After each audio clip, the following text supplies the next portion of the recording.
Welcome to Kitchen Table Electronics. We are in Lesson 4 Python programming, and this is the advanced topic, GUI programming. So GUI, in addition to standing for sticky and messy, which is what GUI program certainly was to me when I tried starting, stands for Graphical User Interface. Of course, we've used GUI tools in Python to make some of our programs easier to use, for example, opening files or using matplotlib to plot graphs. But we've not done anything particularly GUI-oriented, simply used them as tools to make input and output a bit easier in a conventional linear kind of Python programming where we start off with a set of numbers we want to analyze and get numbers out. The tkinter that we either called without realizing it when we use matplotlib, or alternately we called explicitly as part of the open file program, is a cross-platform GUI toolset based on a programming language called TK/TCL, with a Python shell written around it so that it can interface with Python code. It's part of the standard Python distribution, so you don't have to use pip to import it. And you put it into the interpreter or into your code file with the command import tkinter. You'll sometimes see code where the T is capitalized, and that's a hint you're looking at someone's Python 2 code. Now, it turned out when I wrote the simple code modules we've been looking at earlier, I did have to play with some tkinter tricks, and but I've hidden them from you.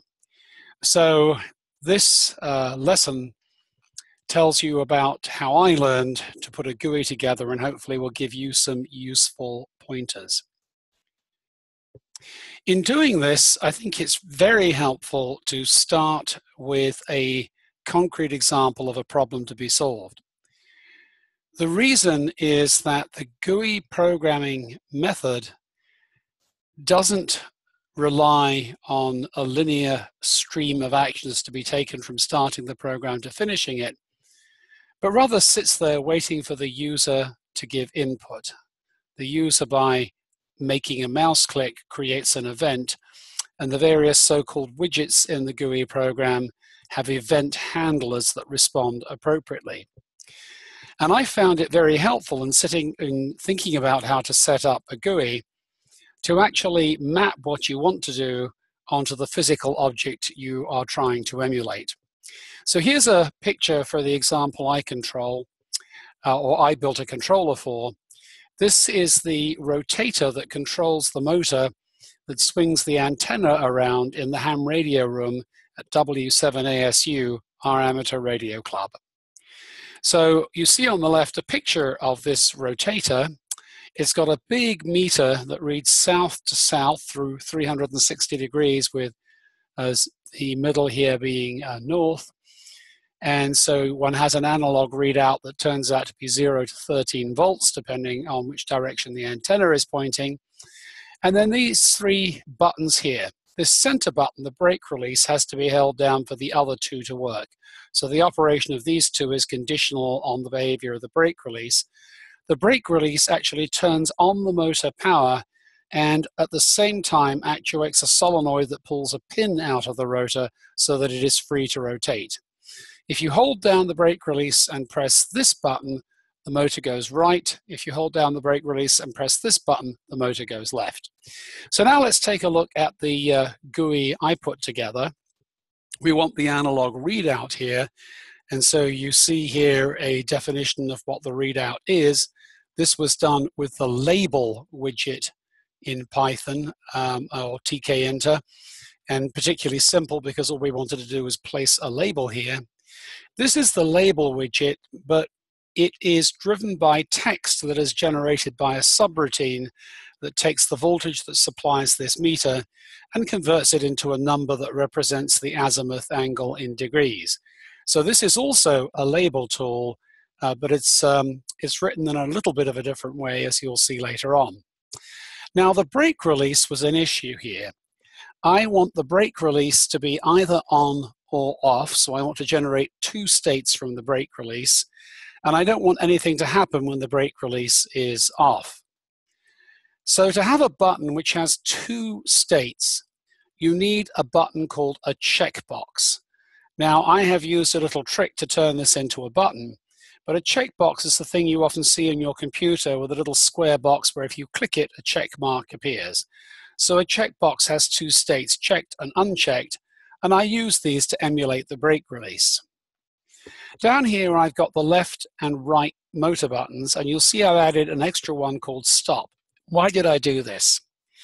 Well, I wanted to make it impossible to have a situation in which you could press both the left and the right buttons. If I'd made these on-off checkbox buttons, then I could have checked left and I could have checked right with unhappy consequences for the motor. Now, I could have written some code to say, if a foolish user like me takes this action, please ignore him and send some error message. But I'm a little scared of having my, or the Radio Club's expensive motor held hostage to my coding abilities. And so I wanted buttons that operated one to the exclusion of all others. In other words, if I press this button, then these two are deactivated if I pressed either of those. Such buttons are called radio buttons, after the old-fashioned buttons in the front of a radio set, when radio sets had buttons. And these three buttons then have the property that if you press one and then press another, it will unpress the one you first pressed and activate the one you pressed. So these are exclusive buttons. They're linked together in that way, and it's all done for you as part of the radio button event handler in Python or in tkinter. But you see, I've done one other thing here. To emulate the brake release action, I've grayed out the lettering on these. Turns out there is a way of disabling radio buttons with a configuration command, so that when I press the brake release in and release the brake and supply power to the motor, then these buttons will light up and I can choose which direction to send it in. And then it's just a little bit awkward because I then have to press the stop button at the appropriate time. So I've made life a little bit more awkward, but on the other hand, I've made it very safe. Finally, it turns out, because of the way I put the code together, and I'm sure a more professional Python programmer could find a way to do this, I have had to include an exit button which gets out of the code. The window, by the way, looks like this without the red stuff. The red stuff is put there by me to show you the Python widgets that have been used in setting this GUI up. Okay, so now let's take a look at how I made this work. As always, I didn't know what I was doing when I started. I'm not sure I do now, but I stole the code from examples on the web. I started with my favorite Python course. I've referred to it before. Here's the URL with the specific extension to the URL that gets me into the tkinter tutorial. And here are the items in the tkinter tutorial. So if you want to look up more, for example, on buttons, for example, my exit was just a simple button that did one action when pressed. Then here are the checkboxes, and here are the radio buttons, and here are the labels. You can get the full reference from this link here by looking at the appropriate sections of that lesson. The tricks to get the label widget to report an analog value read from the Arduino, I took from Pratik Desai's great book that I've referred to before, and we'll see that code later on. So I built code to test each module, and this would be my advice to you: get each thing working by itself, and then put it all together to get an integrated code. So let's start with the checkbox and a simple button. So this was the thing that allowed me to make the brake go on or off. The command for this is actually very simple. This check button command here sets up the check button. it puts the text break, or in the final module, break release on the button. But for this test version, I just put the word break in here, partly so you could see all these parameters when I cut and pasted the code here. This word top is a important word.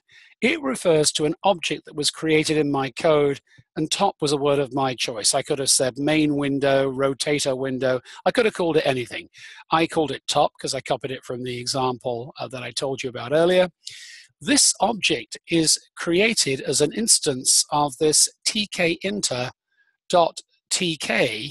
and this .tk method creates the main window. You always have to create a main window to establish a GUI. You actually may not use it, and indeed it's hidden from you when you use the pyplot library. But in this case, we want it, so we use the .title method.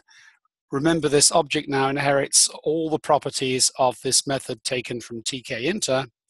So we could have written here tkinter.tk.title, but we just write top.title, and here it is.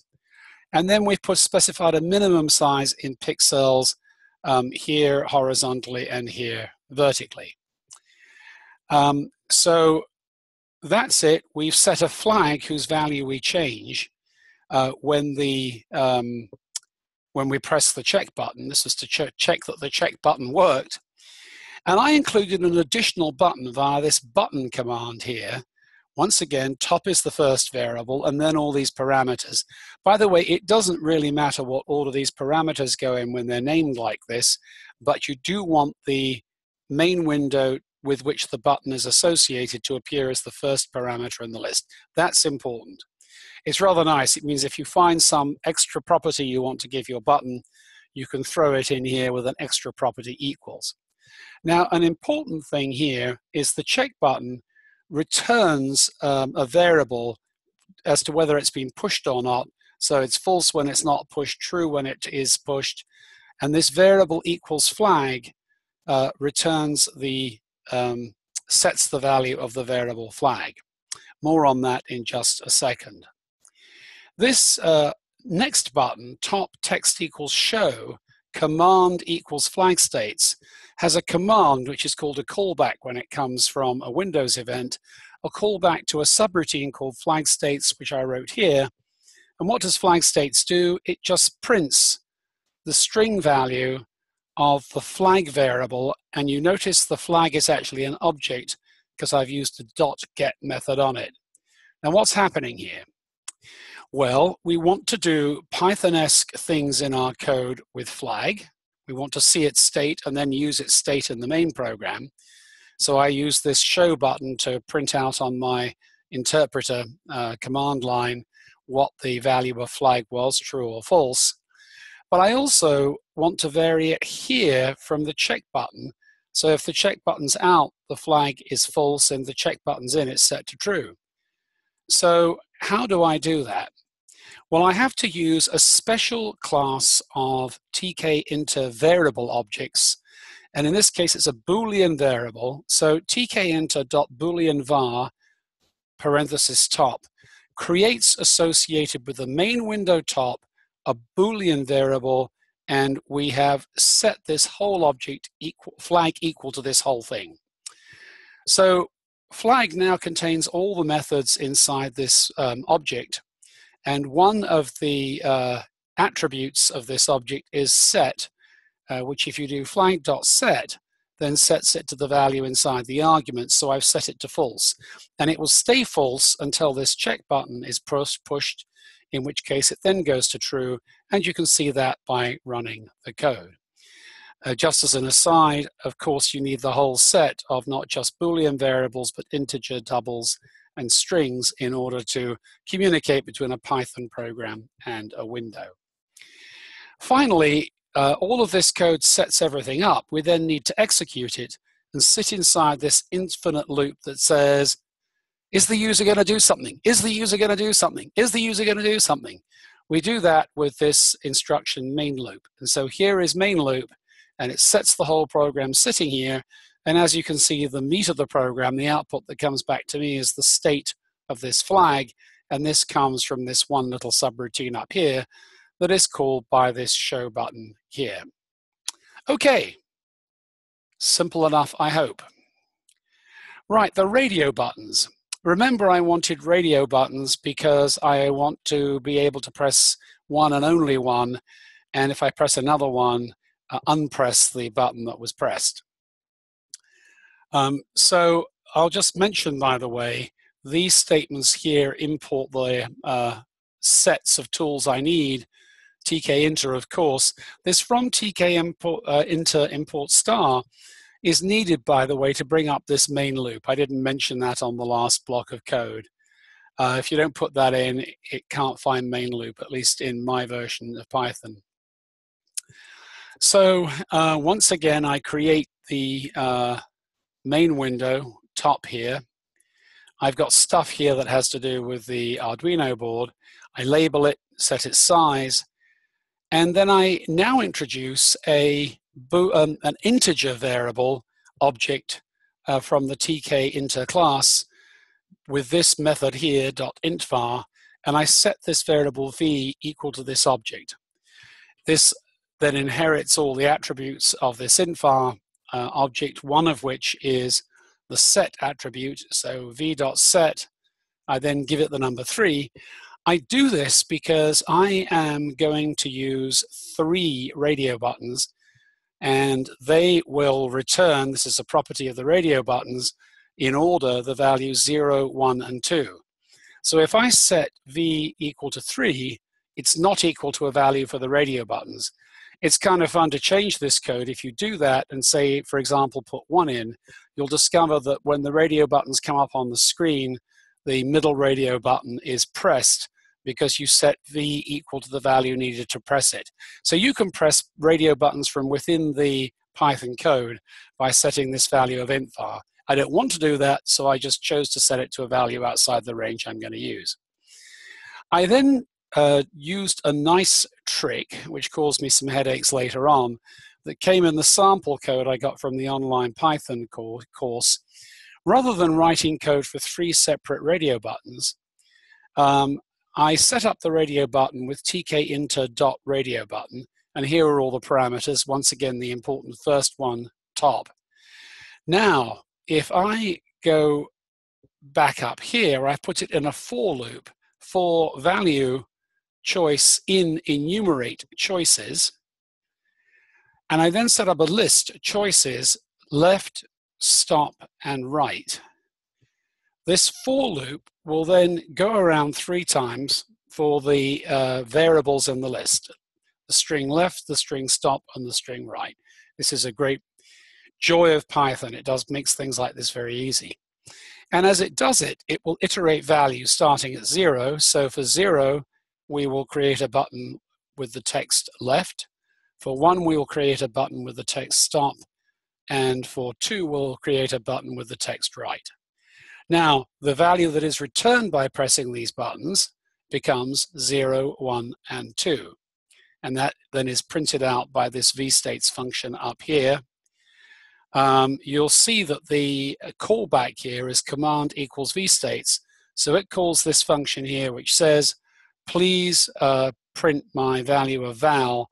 And so if I press the middle button, it would print v value equals 2, for example. Okay, I got one other strange parameter here, which is indicator on equals 0. Indicator on equals 1 gives you the usual little radio button with a dot in the center. Indicator on equals 0 gives you the funny sort of button thing I've got here. Then finally, this is the .pack instruction that places these 3 buttons in the window, and it packs them in a west orientation according to the definition of this .w method. And then finally, I execute main loop. All right, so that is the radio buttons, and they work very nicely. You'll find the Python code on the web, and you can set it up if you want. Now let's jump to the hard stuff, which is this label that reports the analog value coming from the Arduino pin. You notice here I import the usual suspects, including pi-fermata, for the methods to address the board. I also have time, I import sleep from time in order to set a wait for the analog read, otherwise it flickers too violently. But you'll notice I didn't do from tk enter import star. I didn't do that because we're not using main loop in this program, and you might wonder how we get it to execute. I'll show you later and you'll understand why. Because we're not using main loop anymore, we can't click, well, we can click on the X at the top of the box and we do end the program, but it exits with some errors because we're not using main loop. And so I have added an extra button, which is an exit button, and the function that calls it is on exit button press right here, and it sets a flag to false. The average read here is a function which reads the Arduino pin here. The Arduino pin is defined to be a variable .A0. We'll see the definition later. And the .read method records what number is being presented by that pin. In pi-fermata, it's a number between 0 and 1. Okay, and then we update this value by adding the previous value to it. And then I derive an average value by dividing it by some number. You notice I haven't divided by 10,000, or rather 9,999 as this loop would run to. I've divided just by 10. Why? Because I'm going to put some number in here that I will eventually calibrate so that it actually does read degrees rather than some arbitrary number. So for the time being, I've thrown 10 in there. And I put a return statement here, return avval, which is calculated here. So it will send this number back to whatever calls it. Okay, cool. Now, there is some other code in here, pi-fermata code, which we've talked about and will talk about elsewhere. This iterator is purely local to pi-fermata, nothing to do with GUIs, and it is a thread that constantly pings the analog read pin to make sure that the serial buffer on the Arduino doesn't overflow. This is not the place to talk about it, so I set up my iterator here and start it. And then again, we create the main window, which I've again called top here. This, by the way, is the statement in pi-fermata that assigns the pin 0 to be analog and an input. All right, now we've got quite a bit to talk about once we go through the rest of the code. Here I create the button that has the label exit, and the command that is used here is that function on exit button press. I've placed this on my window using the .grid method rather than the pack you saw before. Once you've used .grid on one button, you have to use them on all. But it's very nice. It sets up an imaginary grid with columns and rows that you can choose to number, and then packs the buttons into them. If you have unused columns or rows, it ignores them. And so I put it in column 1 on row 4 in this case. Now I've set one flag here to get out of the while loop as before. But of course, I want another flag if I press the check button. So later on, when I get to the integrated code, I'll have to set up a second flag for the purpose of getting out of the while loop. Oh, sorry, this is for getting out of the while loop. I'll have to set up a second flag for the check button for the break. But right now, I'm just using one flag, again creating a Boolean variable object from tk-inter. Okay, I put the label on the window, and then here I do the analog read. And so this actually is a very cunning piece of code. It uses as the text for this label a string taken from my a0.read function. So this is returning a number between 0 and 1 from the Arduino board via pi-fermata. So this is actually a double number. I've turned it into a string here, and I am using it as the label for the analog read button, or the analog label button. This means that I do not have to use a object, a TK into variable object, because I'm not going to get the window to do anything to it. The window doesn't have to modify it. It is just a string that prints on the window using the label widget. So that makes life very simple, actually. All right, so now, I've done it once, and I've said where I want to put the analog read label. Now I want to keep doing it. So I go into this while loop here. I control while true will go on forever, except I have this if statement in here. So if the flag here is true and it was set equal to true, it will keep looping through this loop, which reads the analog read label. It's cut off here. But now what it does is it updates everything outside the loop that needs updating. In other words, the analog read function here, this a0.read, it updates that outside of the while loop, and that's what this method .update, which is a tkinter method. Remember, analog read label is an object derived from tkinter.label up here. That's how I created the label, extracting the label method from tkinter. This has associated with it as an object a .update idle tasks method. That is the thing that then gets the read here. And then finally, we want to make sure that the main window knows about it. So we have to do a top.update. .update is an attribute of the top object created when we created the window. And then, of course, we have to get out of this if we we press the exit button. So if this flag is then set to false, we break, and then I exit the board and destroy the object top. Okay, that was quite a load, but actually each step was fairly simple. Okay, so now let's put it all together. I'm not going to show you all the code. You will have the source code to look at in your Python interpreter. What happened when I tried to put this together? Well, as I mentioned at the beginning, I wanted to emulate the action of that break button by making sure that if the break button wasn't pushed, then the left, stop, and right buttons were grayed out and no action occurred when you tried to press them on the computer screen. There is a method for doing that, which is .config with the parameter state equals disable.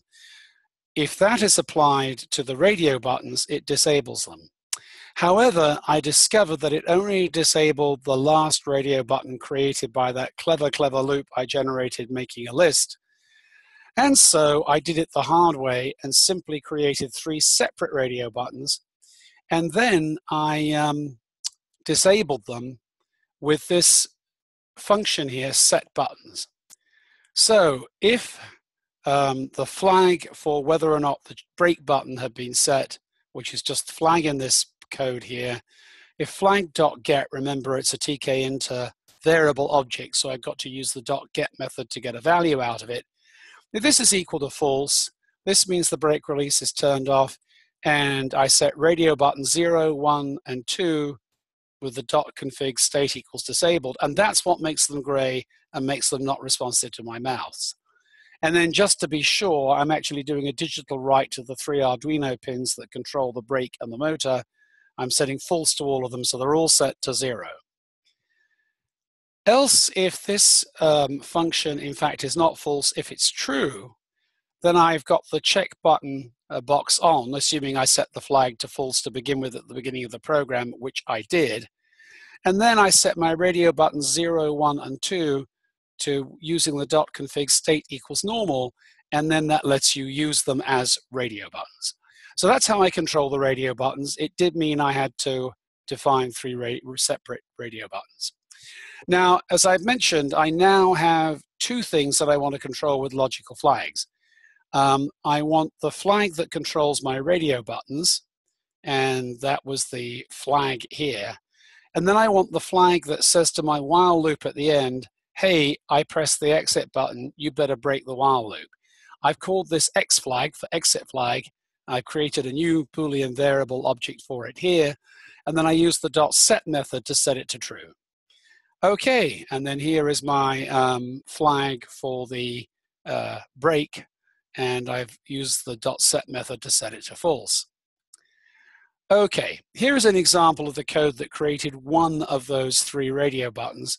It's the code for 0, so text equals left, some padding to position it, the variable v, that's the thing that goes to the v states. The command is v states. That is the function now that if you go and look at the source code, instead of just printing v states, in fact I've commented the print function out, I've got a whole bunch of Arduino writes to pins and time delays using the sleep method. And so this is the thing that does everything to my rotor controller, this subroutine v states right here.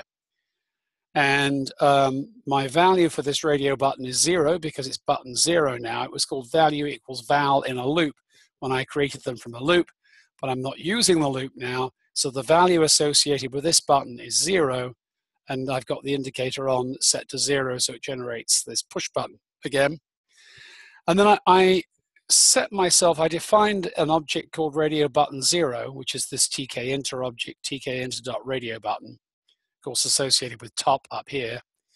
And I did the .grid method on it to place it on row 3, column 1. Sticky means that it goes to the west side, and there is some Y padding in there.